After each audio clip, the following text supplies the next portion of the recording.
दोस्तों आज हम बात करने जा रहे हैं फाइंड मी फेलिंग नाम की इस एक तरह से बेहतरीन मूवी के बारे में, जो कि हमें एक तरह से अभी हाल ही में नेटफ्लिक्स पर देखने को मिली है। तो पूरी जानकारी इस वीडियो में मैं आपको दूंगा। इसके प्री प्रोडक्शन, रिलीजिंग, कास्टिंग सभी के बारे में आपको पूरी डिटेल इस वीडियो में आपको देखने को मिलने वाली है। तो वीडियो को लाइक कर दे। अब इसके बारे में हम जानना चालू करते हैं। फाइंड मी फॉलिंग 2024 की रोमांटिक कॉमेडी फिल्म है जिसे स्टेलाना क्लिरिस ने लिखा और निर्देशित किया है, और इसमें हैरी कॉनिक जूनियर, अग्नि स्कॉट, अली फुमिको व्हिटनी और क्लेरेंस स्मिथ ने अभिनय किया है। इसे नेटफ्लिक्स द्वारा 19 जुलाई 2024 को रिलीज किया गया था। गालना हैरी कॉनिक जूनियर जॉन के रूप में, दो सिया के रूप में अग्नि स्कॉट, मेलिना के रूप में अली फुमिको व्हिटनी, कैप्टन मनोली के रूप में टोनी डेमेट्रियो, मारिको के रूप में एंजेलिकी फिलिपिडो, ली मेलेनी एस्कोला, अन्ना के रूप में एथिना रोडिटो, क्लेरेंस स्मिथ जिमी के रूप में। उत्पादन फिल्म का मूल शीर्षक द आइलैंडर था। मई 2022 में साइप्रस में फिल्मांकन शुरू हुआ। 3 फिल्मांकन विशेष रूप से पेजिया और निकोसिया में हुआ। 4 नवंबर 2022 में यह घोषणा की गई कि फिल्म निर्माण के अंतिम चरण में प्रवेश कर रही है। मुक्त करना फाइंड मी फॉलिंग को नेटफ्लिक्स पर 19 जुलाई 2024 को रिलीज किया गया था। स्वागत। समीक्षा एग्रीगेटर वेबसाइट रॉटन टोमाटोज पर 11 आलोचकों की 18% समीक्षाएं सकारात्मक है, जिनकी औसत रेटिंग 4.7/10 है। 7 मेटाक्रिटिक, जो भारित औसत का उपयोग करता है, ने 5 आलोचकों के आधार पर फिल्म को 100 में से 50 का स्कोर दिया, जो मिश्रित या औसत समीक्षाओं को दर्शाता है। Joseph Harry Fowler conic junior, एक जन्म 11 सितंबर 1967, एक अमेरिकी गायक, पियानोवादक, संगीतकार, अभिनेता और पूर्व टेलीविजन होस्ट है। 2019 तक उन्होंने दुनिया भर में 30 मिलियन से अधिक रिकॉर्ड बेचे हैं।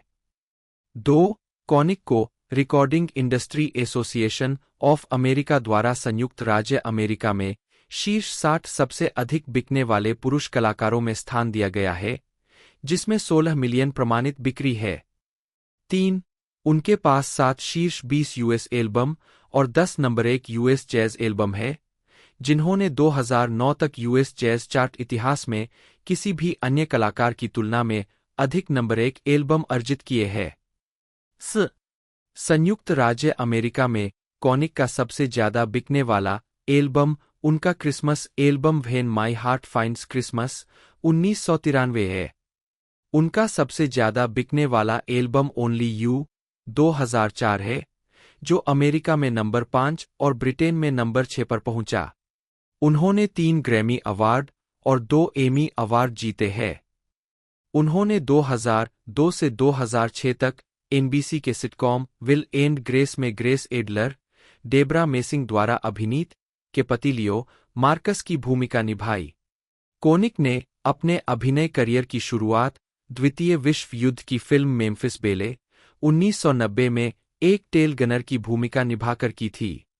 उन्होंने ब्लॉकबस्टर इंडिपेंडेंस डे 1996 में फाइटर पायलट की भूमिका निभाने से पहले कॉपीकैट 1995 में एक सीरियल किलर की भूमिका निभाई थी। कॉनिक की प्रमुख भूमिका सैंड्रा बुलॉक के साथ होप फ्लोट्स 1998 में थी। उन्होंने animated cult classic the Iron giant 1999 में भी अपनी आवाज दी थी। कॉपीकैट के बाद उनकी पहली थ्रिलर फिल्म जॉन ट्रेवोल्टा के साथ बेसिक 2003 थी। इसके अतिरिक्त उन्होंने बग में एक हिंसक पूर्व पति की भूमिका निभाई और 2 रोमांटिक कॉमेडी में थे। PS I love you 2007। प्रारंभिक जीवन हैरी कॉनिक जूनियर का जन्म और पालनपोषण न्यू ऑरलियंस में हुआ था। 5 उनकी मां अनीता फ्रांसिस लिविंगस्टन नी लेवी। 6 न्यू ऑरलियंस में एक वकील और जज थीं। उनके पिता हैरी कॉनिक सीनियर 1926 से 2024 1973 से 2003 तक ऑरलियंस पैरिश के जिला अटॉर्नी थे। 7, 8 उनकी एक बड़ी बहन है जिसका नाम सुजाना है। 9 उनके माता पिता के पास एक रिकॉर्ड स्टोर भी था। कोनिक के पिता उत्तरी आयरिश मूल के रोमन कैथोलिक थे। 10, 11 जबकि उनकी मां, जो 13 साल की उम्र में डिंबग्रंथि के कैंसर से मर गई, यहूदी थी और न्यूयॉर्क से थीं। 12, 13, 14 उनकी आंशिक यहूदी विरासत ने बाद में उन्हें विल एंड ग्रेस पर यहूदी डॉक्टर लियो की भूमिका निभाने के लिए प्रेरित किया। 12 एक अभियोजक के रूप में अपने करियर के अलावा कोनिक सीनियर का फ्रेंच क्वार्टर क्लब में साप्ताहिक गिग्स करने का भी करियर था। 15 कोनिक और उनकी बहन सुजाना का पालन पोषण न्यू ऑरलियंस के लेकव्यू पड़ोस में हुआ था। 16 हैरी कोनिक ने 3 साल की उम्र में कीबोर्ड बजाना सीखना शुरू कर दिया था। बाद में उन्होंने न्यू ऑरलियंस के रॉयल ऑरलियंस एस्प्लेनेड लाउंज में यूबी ब्लेक के साथ एक युगल गीत गाया। गीत था I am just wild about Harry. इसे जैज अराउंड द वर्ल्ड नामक एक जापानी वृत्तचित्र के लिए रिकॉर्ड किया गया था। 16, 17 इस क्लिप को 1999 में worlds of Harry Connick junior नामक एक ब्रावो स्पेशल में भी दिखाया गया था। उनकी संगीत प्रतिभा New Orleans Center for Creative Arts में और एलिस मार्सालिस जूनियर और जेम्स बुकर के संरक्षण में विकसित हुई।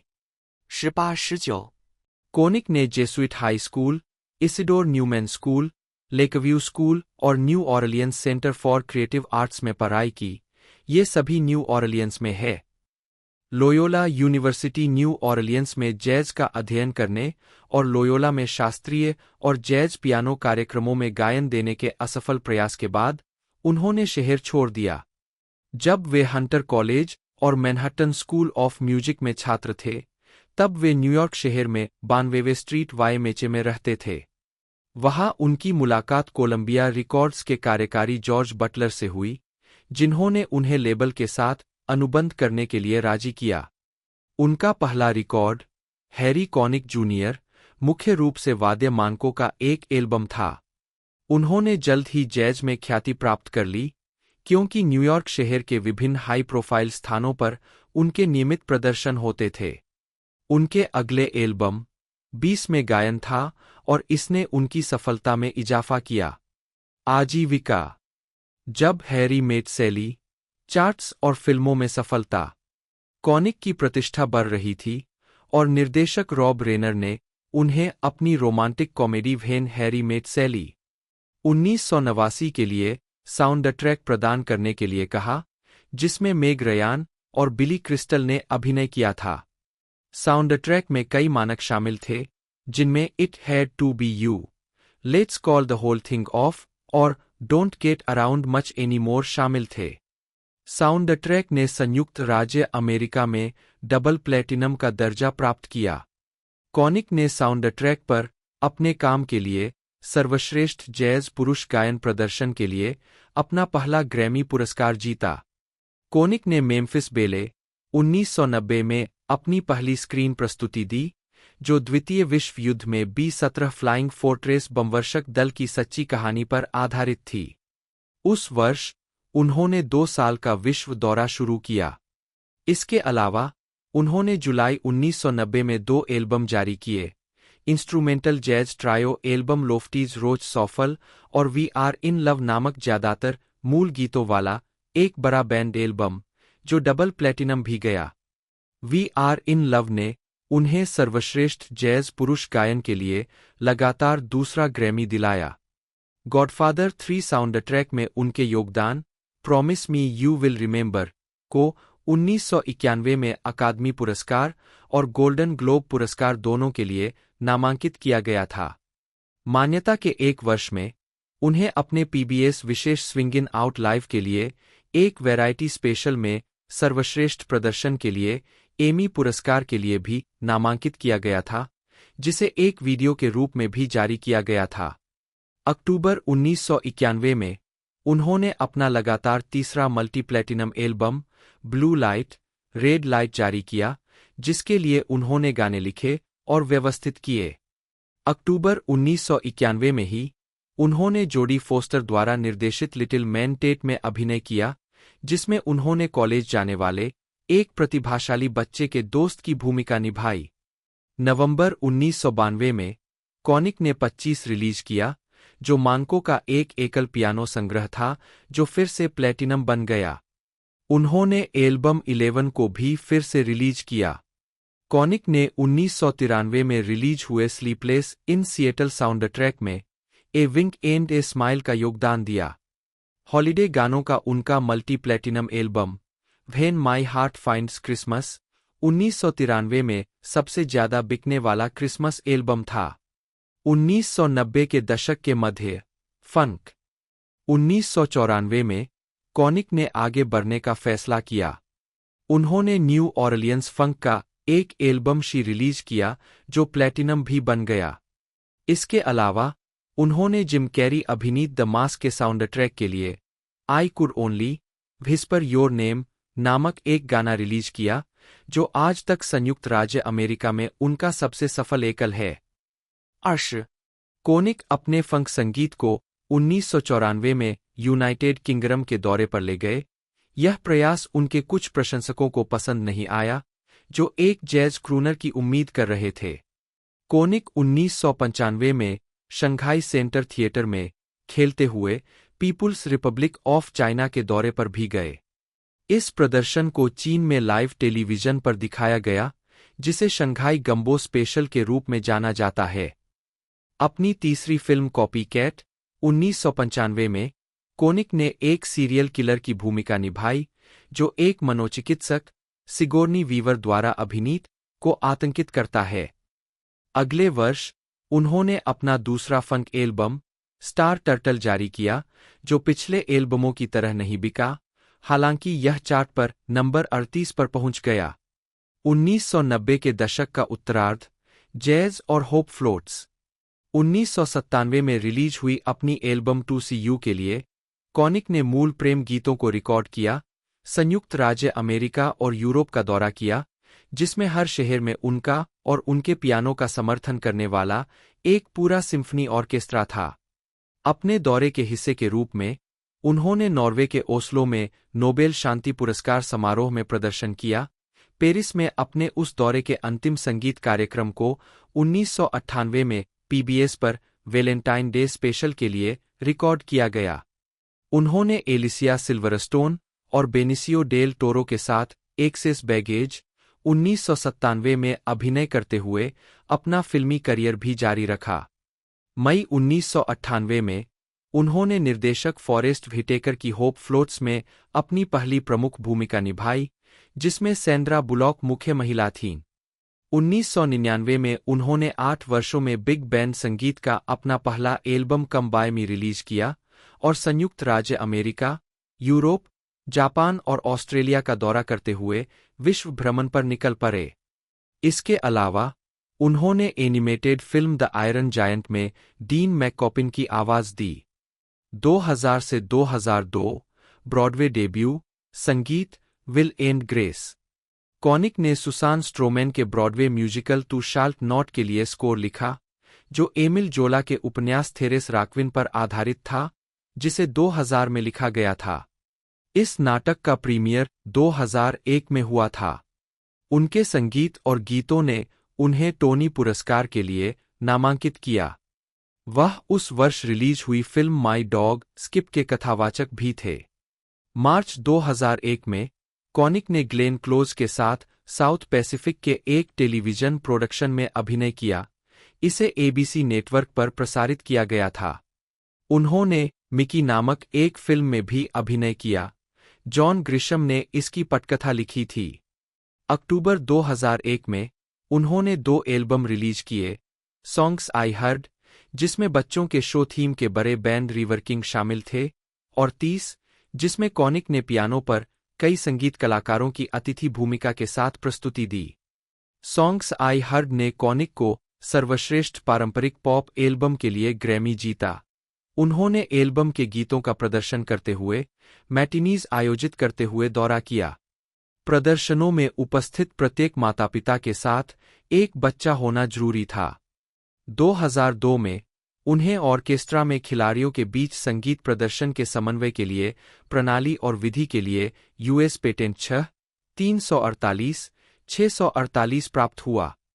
22 कॉनिक 2002 से 2006 तक NBC sitcom will and grace में ग्रेस एडलर के प्रेमी और बाद में पति लियो मार्कस के रूप में दिखाई दिए। 2003 से 2005 कॉनिक ऑन पियानो और ओनली यू। जुलाई 2003 में कॉनिक ने 15 वर्षों में अपना पहला वाद्य album other overs conic on piano volume 1 जारी किया। इसे ब्रैनफोर्ड मार्सालिस के नए लेबल मार्सालिस म्यूजिक पर जारी किया गया, जिससे नाइट क्लबों और छोटे थिएटरों का एक छोटा दौरा हुआ। कॉनिक फिल्म बेसिक में दिखाई दिए। अक्टूबर 2003 में उन्होंने अपना दूसरा Christmas album Harry for the holidays जारी किया। यह गोल्ड हो गया और बिलबोर्ड 200 एल्बम चार्ट पर नंबर 12 पर पहुंच गया। उनके पास एनबीसी पर एक टेलीविजन विशेष भी था, जिसमें वूपी गोल्डबर्ग, नाथन लेन, मार्क एंथनी और किम बुरेल शामिल थे।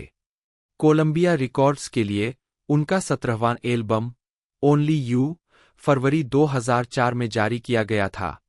हैरी फॉर द हॉलीडेज को नवंबर 2004 में प्लैटिनम प्रमाणित किया गया।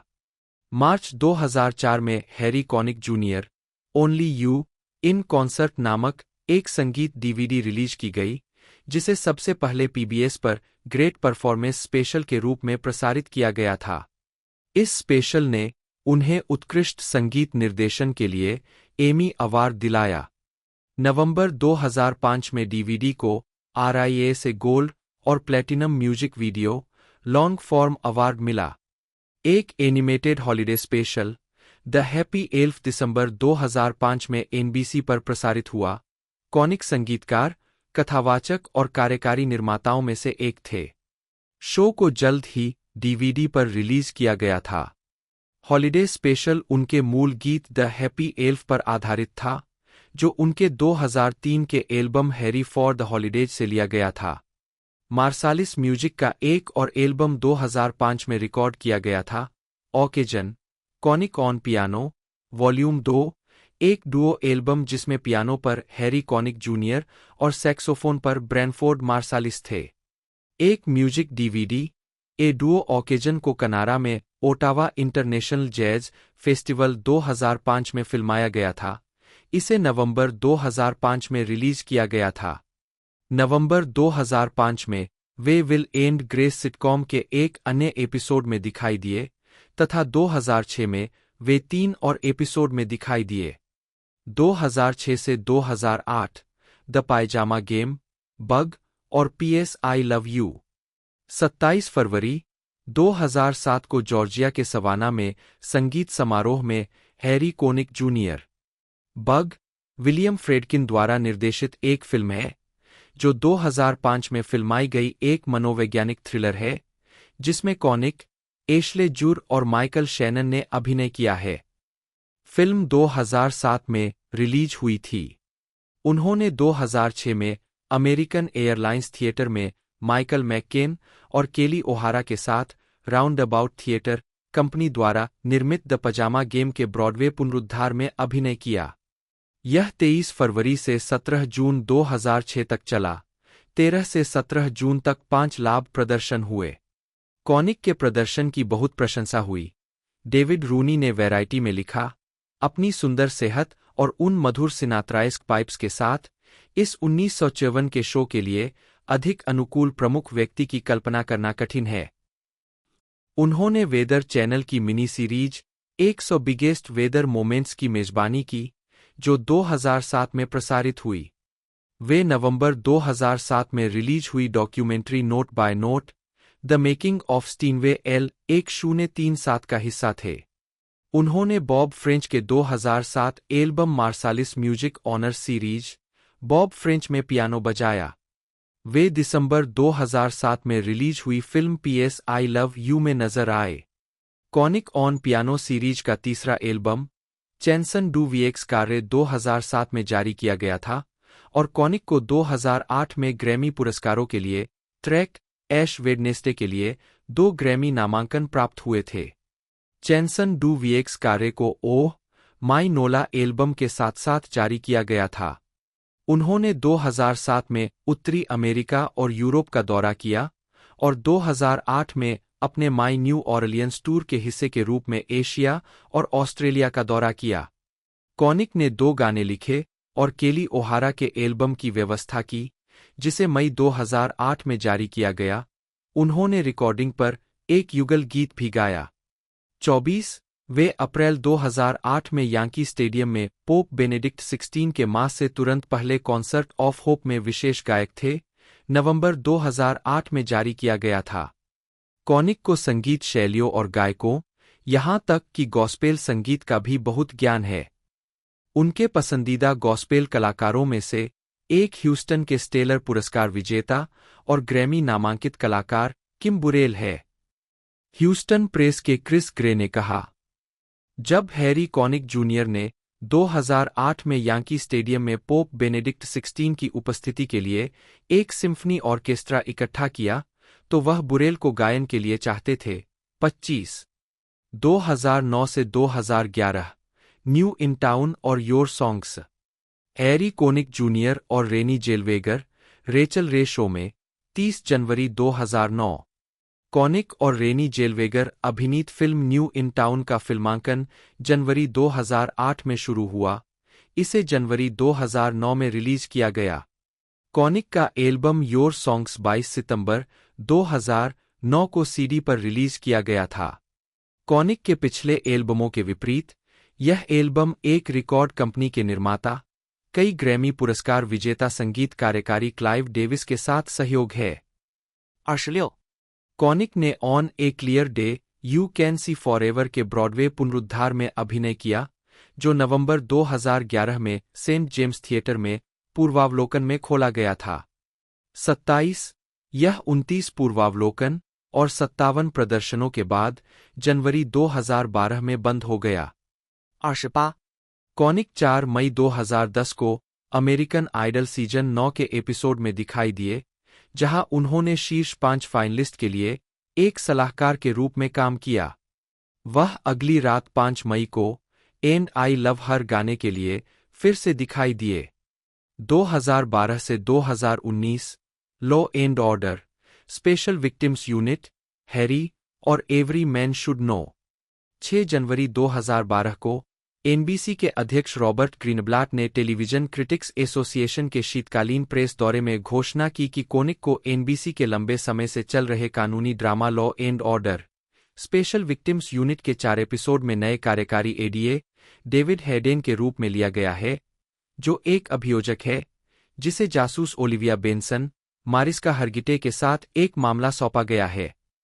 11 जून 2013 को कॉनिक ने सभी मूल संगीत का एक नया एल्बम जारी किया, जिसका शीर्षक था every man should know. Conic ने 2 मई 2013 को अमेरिकन आइडल के एपिसोड में टाइटल ट्रैक का लाइव प्रदर्शन किया और अगले सप्ताह अपने नए प्रोजेक्ट पर चर्चा करने के लिए द एलेन डीजेनेरेस शो में दिखाई दिए। एल्बम के समर्थन में 2013 के यूएस समर टूर की घोषणा की गई। कॉनिक सीजन 12 के शीर्ष 4 मेंटर बनने के लिए अमेरिकन आइडल में वापस लौटे। उन्होंने अगली रात परिणाम शो में एवरी मैन शुड नो का प्रदर्शन किया। 29 कॉनिक 2014 से 2016 तक प्रसारित होने वाले अमेरिकन आइडल के सीजन 13, 30, 14 और 15 के जजिंग पैनल में थे। नवंबर 2013 में लायंसगेट द्वारा रिलीज की गई पारिवारिक क्रिसमस फिल्म एंजल सिंग ने कॉनिक को साथी संगीतकार विली नेल्सन के साथ ऑन स्क्रीन सहयोग करने का मौका दिया। दोनों ने फिल्म के लिए खास तौर पर एक खास गीत लिखा। ऑस्टिन, टेक्सास में फिल्माई गई एंजल सिंग में अभिनेता संगीतकार कोनी ब्रिटन, लाइल लवेट और क्रिस क्रिस्टोफरसन है और इसका निर्देशन टिम मैककेनलीज ने किया है, जिन्होंने पहले द आयरन जायंट में कॉनिक के साथ काम किया था। 31. कॉनिक अभिनीत 1 घंटे का कार्यदिवस daytime talk show Harry 12 सितंबर 2016 को शुरू हुआ। यह सीरीज 23 मई 2018 तक चली। कॉनिक को शो के दोनों वर्षों के लिए उत्कृष्ट मनोरंजन टॉक शो होस्ट के रूप में डेटाइम एमी के लिए नामांकित किया गया था। 32. जनवरी 2019 में यह घोषणा की गई कि कॉनिक को piano instruction software company playground sessions द्वारा वीडियो इंस्ट्रक्टर के रूप में काम पर रखा गया था। 33. 25 अक्टूबर 2019 को उन्होंने कोल पोर्टर रचनाओं का एक नया एल्बम जारी किया, जिसे कॉनिक ने खुद पुनर्व्यवस्थित किया था, जिसमें एनीथिंग गोज और You Do Something to Me शामिल है। गानों का चयन करने और व्यवस्थाओं को लिखने और ऑर्केस्ट्रेट करने के बाद उन्होंने ऑर्केस्ट्रा को इकट्ठा किया और उसका संचालन किया, जिसमें अतिरिक्त हॉर्न और एक पूर्ण स्ट्रिंग सेक्शन के साथ उनके लंबे समय के टूरिंग बैंड की विशेषता थी। अपने एल्बम के साथ कॉनिक ने 16 सितंबर 2019 को Harry Connick junior a celebration of Cole Porter गीत पुस्तिका के मल्टीमीडिया उत्सव के साथ ब्रॉडवे पर अपनी वापसी की घोषणा की। प्रोडक्शन की परिकल्पना और निर्देशन कॉनिक ने खुद किया था, जिसमें नाट्य और फिल्मी तत्वों को शामिल किया गया था। 2020 वर्तमान अकेले मेरे विश्वास और एनी के साथ। हैरी ने 19 मार्च 2021 को अपना नया album alone with my faith release किया। 2020 में कोरोना वायरस महामारी के लंबे समय तक छाया रहने के कारण कॉनिक लॉकडाउन के दौरान अपने होम स्टूडियो में वापस चले गए और नए संगीत का एक एल्बम लेकर आए। उन्होंने सभी गानों को व्यवस्थित किया, हर वाद्य यंत्र बजाया और हर भाग को गाया। परिचित पारंपरिक गानों के अलावा कॉनिक ने नए ट्रैक लिखे और रिकॉर्ड किए जो लॉकडाउन के दौरान उनके अनुभव की कहानी बताते हैं और इसके साथ आने वाली भावनाओं के पूरे स्पेक्ट्रम को महसूस करते हैं। एल्बम कवर और अमेजिंग ग्रेस और अलोन विद माई फेथ के संगीत वीडियो दोनों की कल्पना और निर्देशन हैरी की बेटी जॉर्जिया कॉनिक ने किया था। अलोन विद माई फेथ ने कॉनिक को 64वें वार्षिक ग्रैमी पुरस्कारों के हिस्से के रूप में बेस्ट रूट्स गॉस्पेल एल्बम के लिए अपना 16वां ग्रैमी नामांकन दिलाया। हैरी एनी लाइव के कलाकारों में सर ओलिवर डैडी वारबक्स के रूप में शामिल हुए ताराजी पी हेंसन की कुटिल मिस हैनिगन के विपरीत। लाइव प्रोडक्शन 2 दिसंबर 2021 को एनबीसी पर प्रसारित हुआ और यह एनी लाइव कास्ट एल्बम की रिलीज के साथ भी मेल खाता है। एनबीसी टेलीविजन इवेंट का मूल साउंड ट्रैक 28 सितंबर 2022 को ऑस्ट्रेलिया के 7 नेटवर्क ने घोषणा की कि कॉनिक जूनियर 2023 में ऑस्ट्रेलियन आइडल के पुनरुद्धार में जज होंगे। 34, 35. भ्रमणशील बिग बैंड के सदस्य 1990 में इसकी स्थापना के बाद से निम्नलिखित संगीतकारों ने Harry Connick junior big band के रूप में दौरा किया है। 36 पियानो और स्वर Harry Connick Junior. Drum Shannon Powell, Duffy Jackson, Arthur Latin two, Vinnard Harper, Jeff Tain वाट्सउप। Bass Ben Wolfe, Neal Caine. Guitar Jonathan Dubose Junior, Ivan Wither, Brian Sutton सदस्य। Piano keyboard Harry Connick Junior, Howard Kaplan, Jonathan Batiste. Lead trumpet Roger Ingram, Dave Stahl, Walter White, Walt Johnson उप। दूसरा तुरही Dan Miller, Derrick Gardner, Bijon Watson, Sal Cracchiolo, Earl Gardner, Greg Gisbert, Daryl Shaw उप। तीसरा तुरही Jeremy Davenport, जो मैग्नेरेली, mark Braud. चौथा तुरही Leroy Jones, Mark Braud. Lead alto saxophone Brad Leali, Mike Smith, John Gordon, Ned Goold, Geoff Burke. दूसरा alto saxophone Mark Sterbank, Will Campbell, Ned Goold. प्रथम tenor saxophone Jerry Weldon, Geoff Burke, उप।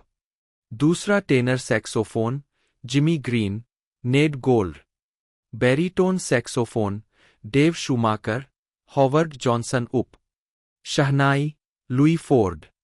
Lead trombone Mark Mullins, John Allred, Jeff Bush. दूसरा trombone Craig Klein, John Allred. तीसरा trombone Lucien Barbarin, Craig Klein. Bass trombone, Joe Barati. स्वर, Jonathan Dubose Junior, Jonathan Batiste, the Honolulu Heartbreakers. उपशीर्षक, Connick और New Orleans, तूफान Katrina. New Orleans jazz fest 2007 में conic. New Orleans के मूल निवासी conic, क्रेवे of Orpheus के संस्थापक है, जो एक संगीत आधारित न्यू ऑरलियंस क्रेवे है। इसका नाम शास्त्रीय पौराणिक कथाओं के ऑर्फियस से लिया गया है। Krewe of Orpheus Lundi Gras, Fat Monday पर न्यू ऑरलियंस में सेंट चार्ल्स एवेन्यू और कैनाल स्ट्रीट पर परेड करता है, जो मार्डी ग्रास, फैट मंगलवार से एक दिन पहले होता है। 2 सितंबर 2005 को कोनिक ने तूफान कैटरीना के मद्देनजर राहत के लिए एनबीसी द्वारा प्रायोजित live telethon concert, a concert for hurricane relief के आयोजन में मदद की और उसमें शामिल हुए। उन्होंने Ernest N Morial Convention Center और अन्य स्थानों पर फंसे नागरिकों की दुर्दशा की ओर ध्यान आकर्षित करने के लिए शहर का दौरा करते हुए कई दिन बिताए। कॉन्सर्ट में उन्होंने मेजबान मैट लॉयर और टिम मैकग्रॉ, फेथ हिल, कान्ये वेस्ट, माइक मायर्स और जॉन गुडमैन जैसे मनोरंजनकर्ताओं के साथ जोड़ी बनाई। 6 सितंबर 2005 को कोनिक को हैबिटेट फॉर ह्यूमैनिटी के ऑपरेशन होम डिलीवरी का मानद अध्यक्ष बनाया गया, जो न्यू ऑरलियंस और खाड़ी तट पर तूफान कैटरीना से बचे परिवारों के लिए एक दीर्घकालिक पुनर्निर्माण योजना थी। न्यू ऑरलियंस में उनके कार्यों ने उन्हें सार्वजनिक सेवा के लिए जेफरसन पुरस्कार दिलाया। कोनिक का एल्बम ओह माई नोला और चैंसन डू वीएक्स कैरे 2007 में जारी किया गया। इसके बाद माई न्यू ऑरलियंस टूर नामक एक टूर हुआ। संगीतकारों का गाँव। मुख्य लेख, संगीतकारों का गाँव। न्यू ऑरलियंस में संगीतकारों का गाँव, 20 अगस्त 2007। कोनिक और ब्रैनफोर्ड मार्सालिस ने न्यू ऑरलियंस की संगीत विरासत को बहाल करने में मदद करने के लिए एक पहल की। हैबिटेट फॉर ह्यूमैनिटी और New Orleans area habitat for humanity ने कोनिक और मार्सालिस के साथ मिलकर 6 दिसंबर 2005 को न्यू ऑरलियंस में संगीतकारों के गाँव की योजना की घोषणा की। संगीतकारों के गाँव में हैबिटेट द्वारा निर्मित घर शामिल है, जिसमें Alice Marsalis Center for music भी शामिल है, जो इस क्षेत्र का मुख्य आकर्षण है। हैबिटेट द्वारा निर्मित घर संगीतकारों और अन्य सभी योग्य लोगों को सभ्य, किफायती आवास खरीदने का अवसर प्रदान करते हैं। 2012 में कोनिक और मार्सालिस को एक निजी नागरिक द्वारा सबसे बड़ी सार्वजनिक सेवा के लिए एस रोजर होरकोव पुरस्कार मिला। यह पुरस्कार जेफरसन अवार्ड्स द्वारा प्रतिवर्ष दिया जाता है। 37. व्यक्तिगत जीवन। 16 अप्रैल 1994 को कोनिक ने Saint Louis Cathedral, New Orleans में पूर्व विक्टोरिया सीक्रेट मॉडल जिल गुराक्रे से शादी की, जो मूल रूप से टेक्सास की है। वह मूर्तिकार ग्लेना गुराक्रे की बेटी है, जो मूल रूप से लबॉक की है और अब सांता फे, न्यू मैक्सिको में रहती है। Album blue light, red light 1991 का गाना जिल गुराक्रे के बारे में है। उनकी 3 बेटियां हैं, जॉर्जिया टैटम, जन्म 1996, सारा केट, जन्म 1997 और चार्लोट, जन्म 2002। 2023 तक सभी बेटियां ऑस्ट्रेलिया में रह रही है। 38 परिवार न्यू ऑरलियंस और न्यू कैनान, कनेक्टिकट दोनों में रहता है। 39. कोनिक एक अभ्यासशील रोमन कैथोलिक है। 40, 41, 42, 43, हालांकि वह अपनी मातृ यहूदी विरासत से भी पहचान रखते हैं। 12 कोनिक मिश्रित आयरिश कैथोलिक और यहूदी विरासत के लुइसियाना मूल निवासी है। उन्हें क्रियोल के रूप में भी वर्णित किया गया है। 13. 2011 में हैरी ने केट का पहला गाना ए लॉट लाइक मी लिखा। यह गाना अमेरिकन गर्ल के नए ऐतिहासिक किरदारों सेसिल रे और मैरी ग्रेस गार्डनर के डेब्यू का जश्न मनाने के लिए रिलीज किया गया था। A lot like me iTunes पर उपलब्ध है। 44 ए लॉट लाइक मी से होने वाली आय Ellis Marsalis Center for Music को दी गई। 45. कॉनिक अपने गृहनगर NFL franchise New Orleans Saints के समर्थक है। उन्हें मियामी में सुपर बाउल एक्सएलआईवी में कैमरे पर पकड़ा गया था, जिसे सेंट्स ने जीता था। खेल के बाद के जश्न के दौरान द एलेन डीजेनरेस शो के टेलीविजन क्रू द्वारा एलेन की मां बेटी उत्सव देख रही थीं, जब उन्होंने कॉनिक को ड्रू ब्रीज की जर्सी पहने हुए स्टैंड में देखा। 46、47。 कॉनिक को दिसंबर 1992 में पोर्ट अथॉरिटी पुलिस ने गिरफ्तार किया और जेएफके इंटरनेशनल एयरपोर्ट पर उसके पास 9 mm की पिस्तौल रखने का आरोप लगाया। 48 दिन जेल में रहने के बाद वह न्यूयॉर्क शहर में बिना लाइसेंस के पिस्तौल ले जाने के खिलाफ चेतावनी देने वाला एक सार्वजनिक सेवा टेलीविजन विज्ञापन बनाने के लिए सहमत हो गया। अदालत ने सहमति जताई कि अगर कॉनिक 6 महीने तक परेशानी से दूर रहे तो वह सभी आरोपों को छोड़ देगा। Dixieland plus 1977, pure Dixieland 1979, Harry Connick Junior 1987, 20、1988。 When Harry Met Sally 1989, soundtrack album हम प्यार में है 1990, लोफ्टीज रोज सॉफल 1990, नीली रोशनी लाल रोशनी 1991, 25、1992。 11 1992, प्योर डिक्सीलैंड का पुनः रिलीज। जब मेरा दिल क्रिसमस पाता है 1993, फॉरएवर फॉर नाउ 1993, यूके में जारी संकलन एल्बम वाह 1994, स्टार टर्टल 1996, तुम्हें देखने के लिए 1997, मेरे पास आओ 1999, 30、2001。 गाने जो मैंने सुने 2001, तू ऐसा नहीं करेगा 2002, कास्ट रिकॉर्डिंग अन्य घंटे कॉनिक ऑन पियानो खंड 1 2003, हैरी फॉर द हॉलीडेज 2003, केवल आप 2004, अवसर कॉनिक ऑन पियानो खंड 2 2005, Harry on Broadway act I 2006, cast recording oh my NOLA 2007, चांसन डू वीएक्स कैरे कॉनिक ऑन पियानो खंड 3 2007, क्या रात है एक क्रिसमस एल्बम 2008, आपके गीत 2009, इन concert on Broadway 2011, live album the Happy elf conic on piano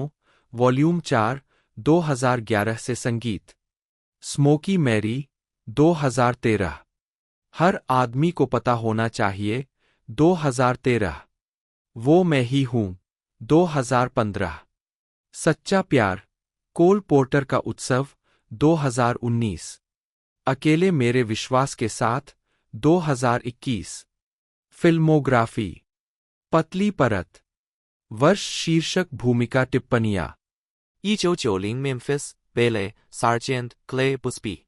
1991 Little Man Tate Eddie, 1995 नकल डेरिल ली कुल्लुम, 1996 स्वतंत्रता दिवस कैप्टन जिमी वाइल्डर, 1997 अतिरिक्त सामान ग्रेग किस्टलर, 1998 आशा प्रवाह करती है जस्टिन मैटिस, 1999 लॉ दानव डीन मैकोपिन केवल आवाज, वेवार्ड सन जेसी बैंक्स रोड्स, 2000 मेरा कुत्ता स्किप कथावाचक, सिमियन रेखा पोरोटी, 2001 दक्षिण प्रशांत लेफ्टिनेंट जोसेफ केबल, डिक के बिना जीवन डैनियल गैलाघर, 2003 बुनियादी पीट Wilmer, 2004 Mickey Glenn Ryan trip Spence, 2005 खुश एल्फ लिलफार्ले कथावाचक, 2006 कीरा जेरी गॉस, 2007 पीएस मैं तुमसे प्यार करता हूं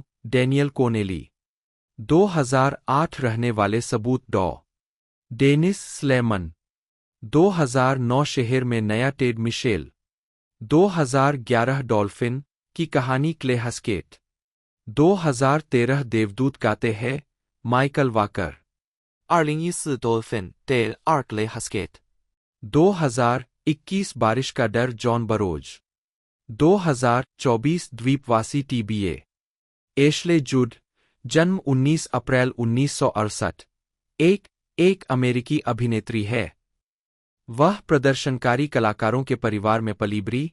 वह देशी संगीत गायिका नाओमी जुड की बेटी और देशी संगीत गायिका विनोना जुड की सौतेली बहन है।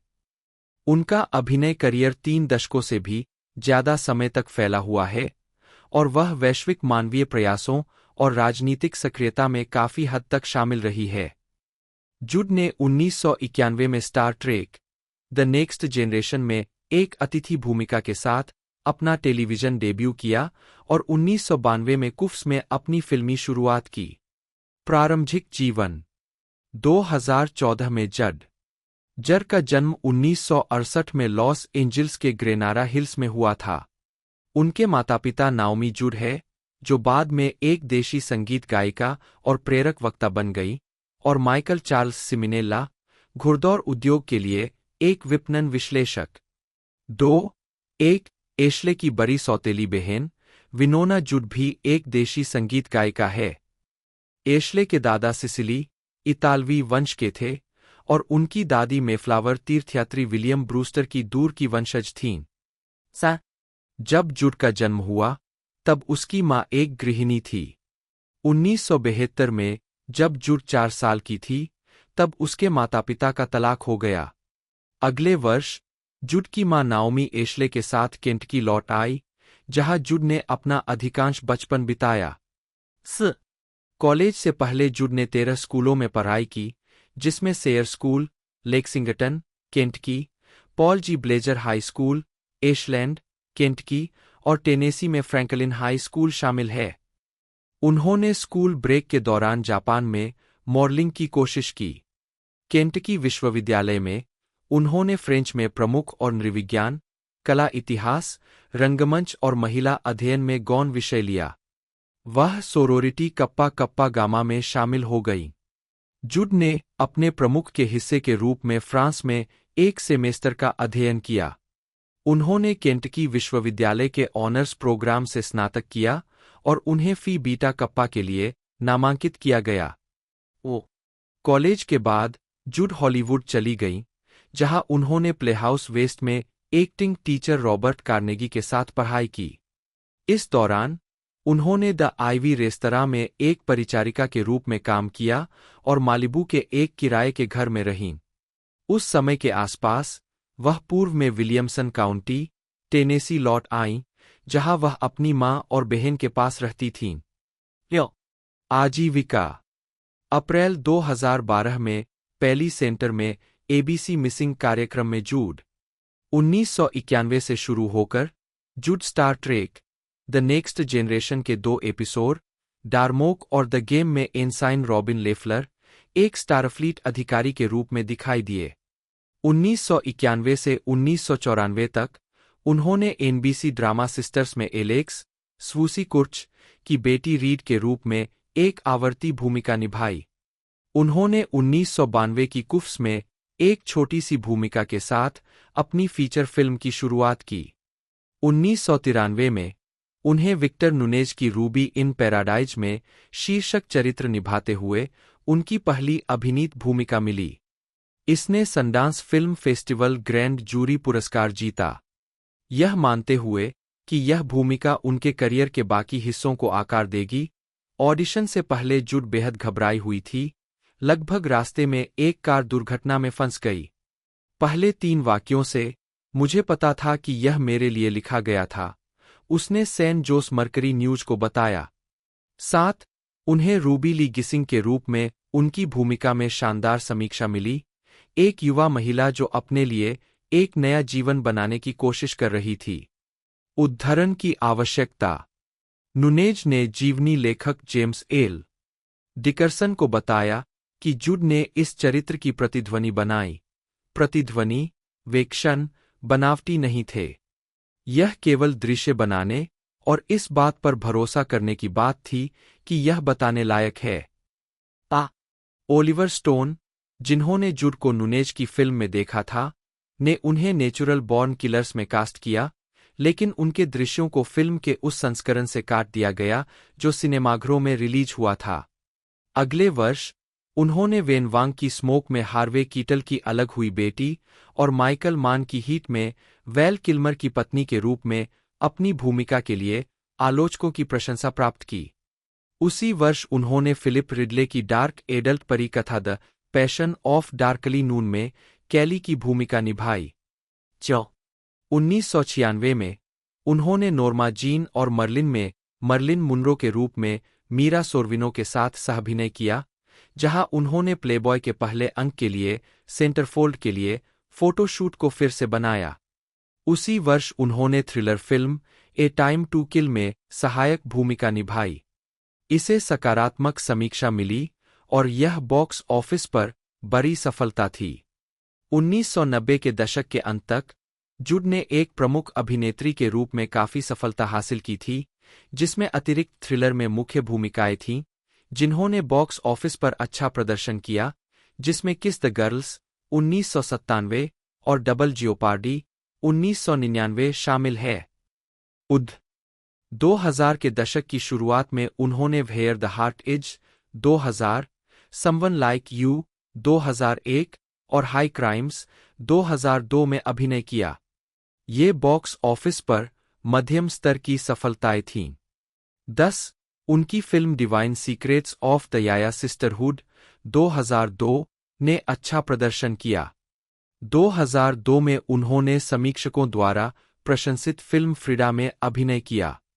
उदाहरण आवश्यक जुड ने टेनेसी विलियम्स की Cat on a Hot Tin Roof के 2003 ब्रॉडवे पुनरुद्धार में मैगी द कैट की भूमिका निभाई।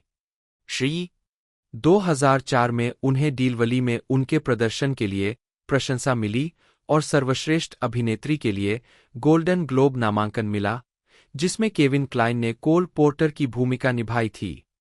उन्होंने ट्विस्टेड 2004 में भी अभिनय किया। इसे व्यापक रूप से आलोचना मिली। 2010 में जर टीवी सीरीज रिजोली एंड आइल्स में डिटेक्टिव जेन रिजोली की भूमिका के लिए जेनेट तामारो की मूल पसंद थी, लेकिन उन्होंने मना कर दिया।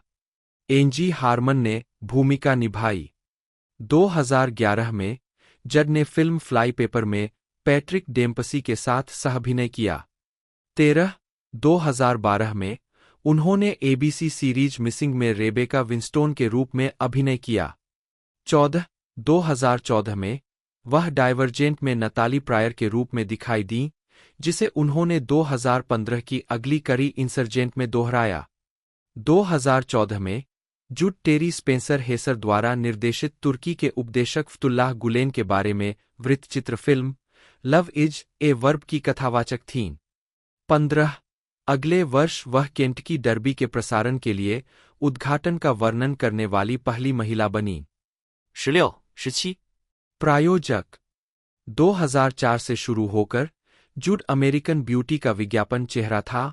18 कोहल के डिपार्टमेंट स्टोर्स में बेचा जाने वाला एस्टी लॉडर कॉस्मेटिक ब्रांड और एच स्टर्न ज्वेलर्स।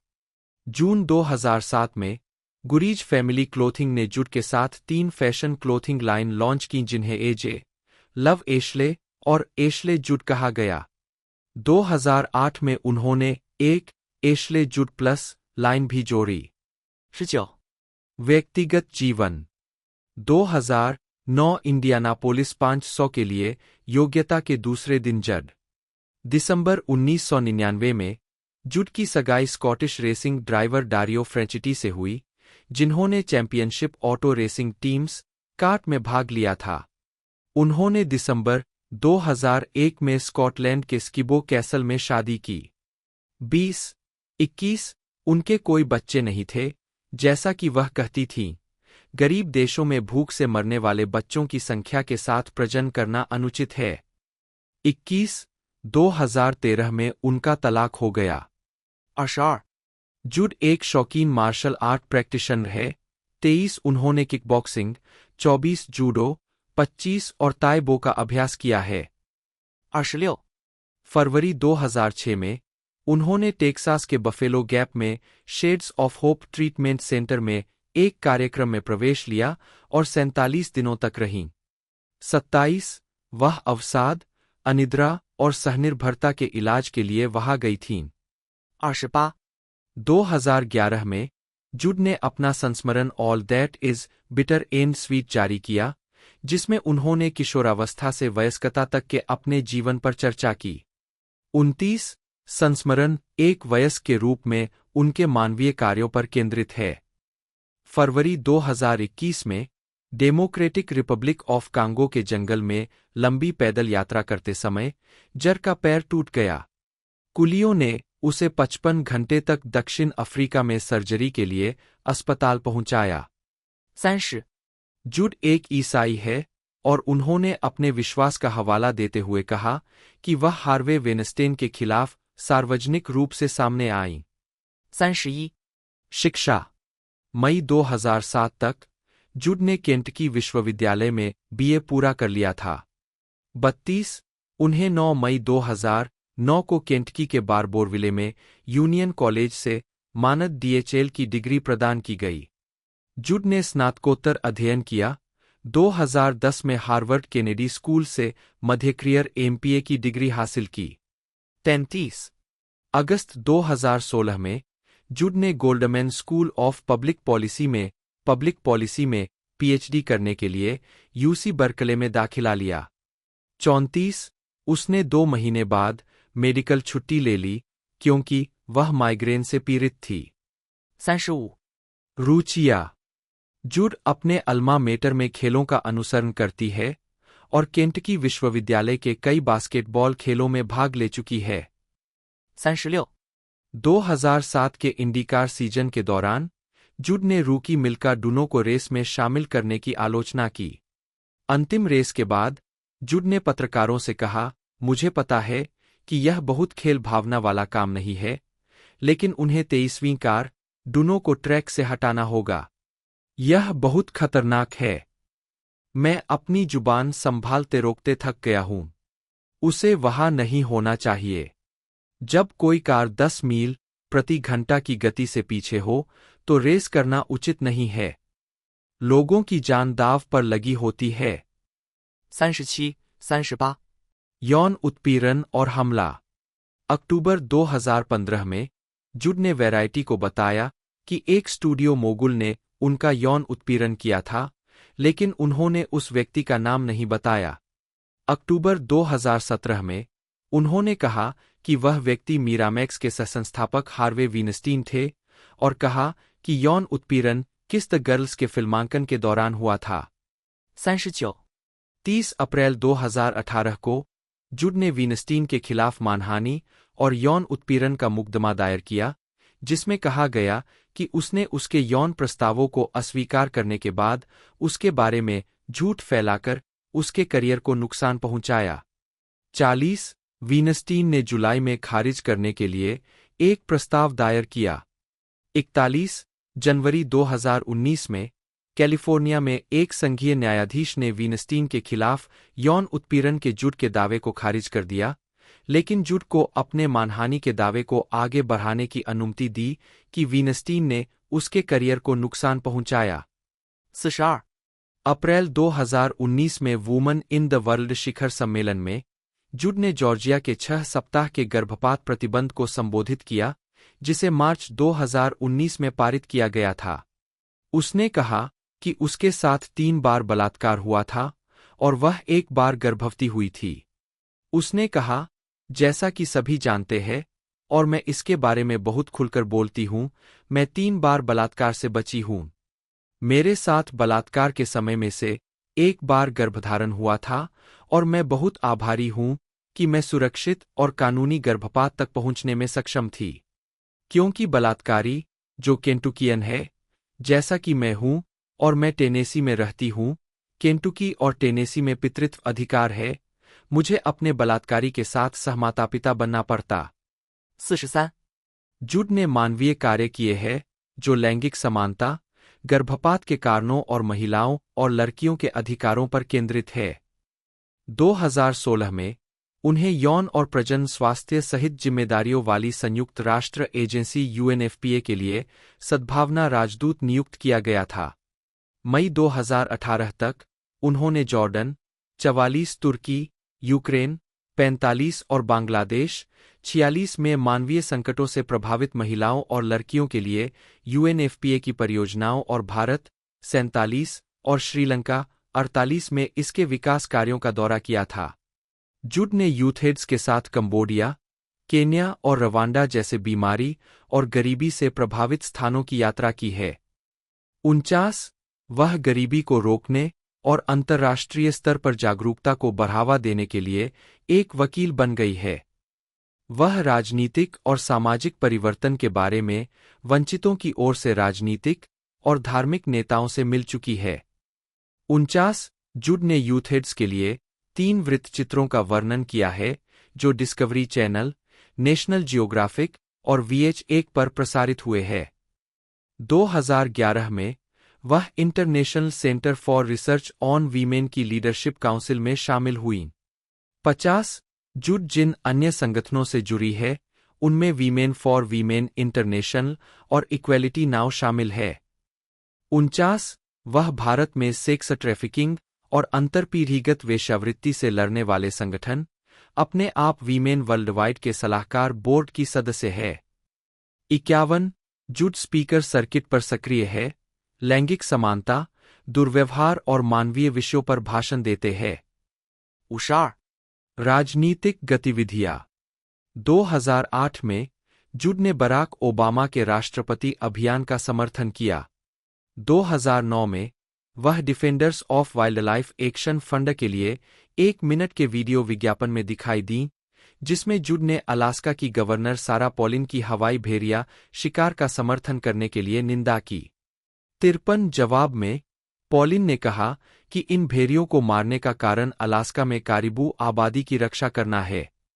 पॉलिन ने defenders of wildlife action fund को चरम सीमांत समूह कहा।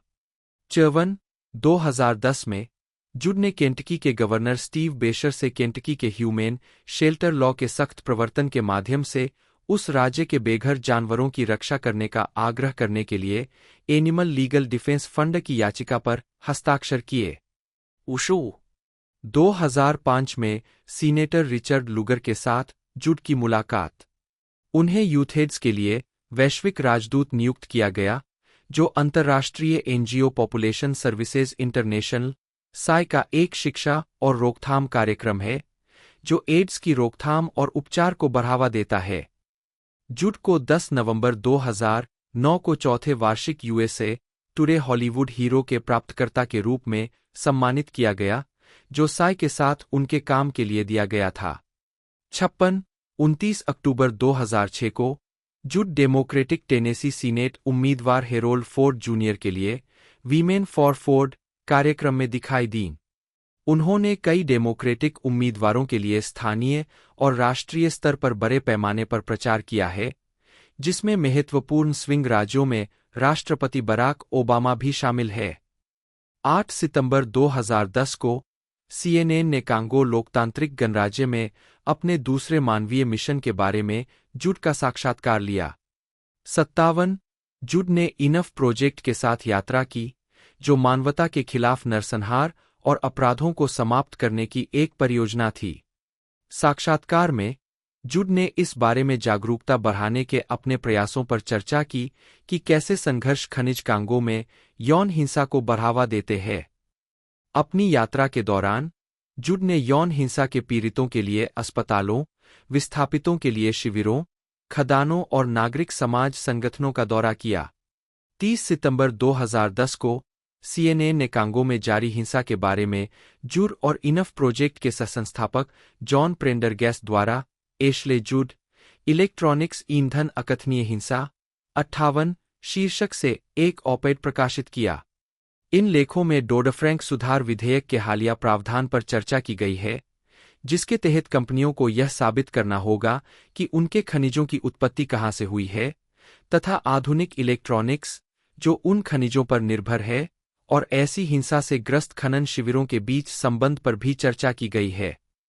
जुड ने 2012 डेमोक्रेटिक नेशनल कन्वेंशन में एक प्रतिनिधि के रूप में टेनेसी का प्रतिनिधित्व किया। उन्होंने केंटकी लौटने और 2014 में सीनेटर मिच मैककोनेल को चुनौती देने पर भी विचार किया। 60 जवाब में रूढ़िवादी सुपर पीएसी अमेरिकन क्रॉसरोड्स ने केंटकी में जुड के खिलाफ एक हमला विज्ञापन जारी किया। 61 फरवरी 2013 में उन्होंने अपने ट्विटर फॉलोअर्स को एक मेलिंग सूची में शामिल होने के लिए आमंत्रित किया, यह संकेत देते हुए कि वह अंतः सूची में शामिल लोगों के लिए सीनेट के लिए दौड़ने की घोषणा कर सकती है। 62 हालांकि उन्होंने 27 मार्च 2013 को घोषणा की कि वह अपने परिवार पर ध्यान केंद्रित करने की आवश्यकता का हवाला देते हुए नहीं दौड़ेंगी। 63 बाद में जुड ने केंटकी के राज्य सचिव एलिसन लुंडरगन ग्रिम्स का समर्थन किया। 64 26 जुलाई 2016 को जुड ने फिलाडेल्फिया में डेमोक्रेटिक नेशनल कन्वेंशन के दौरान डीसी स्टेटहुड के समर्थन में एक क्रिएटिव कोलिशन लंच में भाग लिया। 66 वाशिंगटन डीसी के मेयर म्यूरियल बोसर और डेल एलेनोर होम्स नॉर्टन द्वारा आयोजित इस कार्यक्रम में अभिनेता एलिजाबेथ बैंक्स, टिम डेली, जोश गैड, विलियम बाल्डविन और डेविड श्विमर भी शामिल थे। जुड ने 2017 महिला मार्च में भाग लिया। उन्होंने नेशविले क्षेत्र की कवि नीना डोनोवन की कविता नॉस्टी वुमन का प्रदर्शन किया, जिसे भील ने खूब सराहा। 67 जनवरी 2020 में जुड ने राष्ट्रपति पद के लिए डेमोक्रेटिक सीनेटर एलिजाबेथ वॉरेन का समर्थन किया।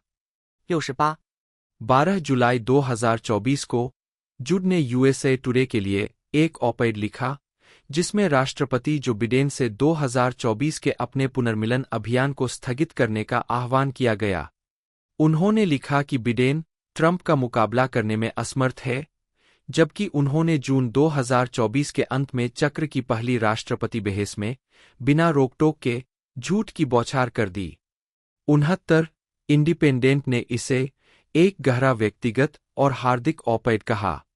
70 नाथन ली गैम्बल, जन्म 12 जनवरी 1998, एक अमेरिकी अभिनेता है जिन्होंने अपनी फीचर फिल्म की शुरुआत बेबेल 2006 से की, जिसके लिए उन्हें 2007 यंग आर्टिस्ट अवार्ड के लिए नामांकित किया गया था।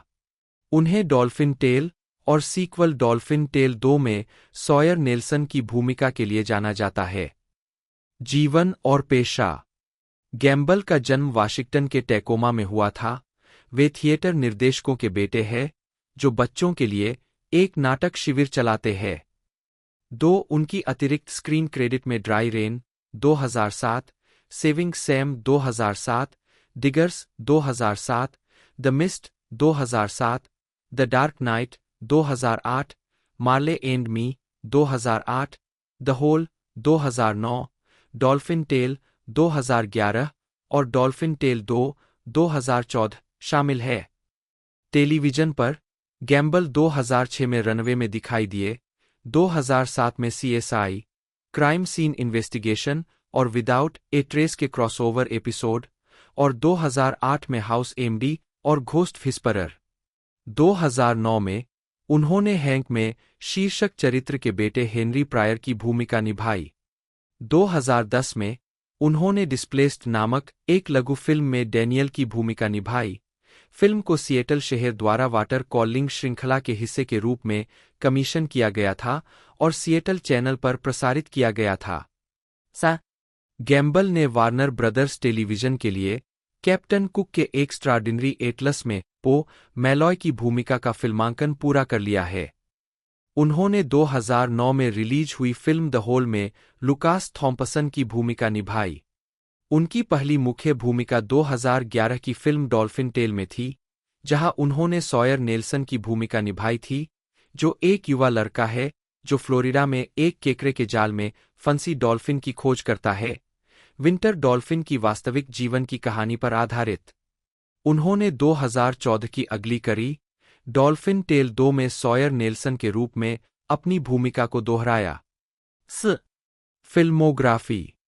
पतली परत। वर्ष शीर्षक भूमिका टिप्पणियां 2006 कोलाहल माइक जोन्स। 2007 बहुत ही गैर जिम्मेदार। 2007 रेड इंडियनों की एक जाति लड़का छोटा। 2007 कोहरा बिली ड्रेटन। 2008 शुष्क वर्षा एक छोटा सा सिक्का छोटा। 2008 Dark Knight James Gordon junior. 2008 Marley और मैं पैट्रिक ग्रोगन, आयु 10। 2009 कैप्टन कुक का असाधारण एटलस पो मलॉय टीवी फिल्म। 2009期的 Lucas Thompson。 2010 विस्थापित डैनियल छोटा। 2011 लाना लिन्नी छोटा। 2011 25 पहाड़ी ट्रे काल्डवेल। 2011 डॉल्फिन की कहानी सॉयर नेल्सन। 2012 सीमांत सैमुअल हेल टीवी फिल्म। 2012 मेरे सभी राष्ट्रपति फ्रैंकलिन, आयु 13 छोटा। 2012 प्रिय ड्रैकुला सैम, आवाज वीडियो। 2013 स्वर्ग से परे Oliver Henry. 2014 Dolphin Dale R. Sawyer Nelson。 2018 swipe ट्रेनियल। टेलीविजन वर्ष शीर्षक भूमिका टिप्पणियां। 2007 CSI अपराध स्थल जांच कोबे फेरेंटिनो एपिसोड कौन और क्या। 2007 एक का पता लगाए बिना कोबे फेरेंटिनो एपिसोड कहा और क्यों। 2006 से 2008 भाग जाओ टॉमी बटा टॉमी रेडर बटा हॉलैंड 9 एपिसोड। 2008 भूतों से बात करने वाला इलियट हेली। दोस्तों 19 जुलाई 2024 को इसे रिलीज़ किया गया था और 94 मिनट टोटल इसकी लेंथ थी।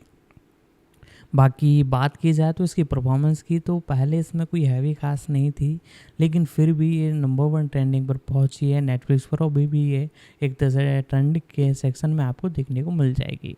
इसकी लेंथ मैं आपको बता ही चुका हूँ और कंट्री इसकी एक तरह से यूनाइटेड स्टेट है, इंग्लिश में इसे बनाया गया है और साथ ही साथ अब इसे इंडिया के अंदर भी हिंदी में लॉन्च कर दिया गया है। जी हाँ दोस्तों, 19 जुलाई 2024 को इसे फुल्ली रिलीज़ कर दिया गया था, तो आप इंडिया के अंदर भी इसे हिंदी में देख पा रहे होंगे। तो आज की इस वीडियो में दोस्तों पूरी जानकारी इसके बारे में मैंने आपको दी। तो आज की इस वीडियो में दोस्तों इतना ही, मिलते हैं अगले वीडियो।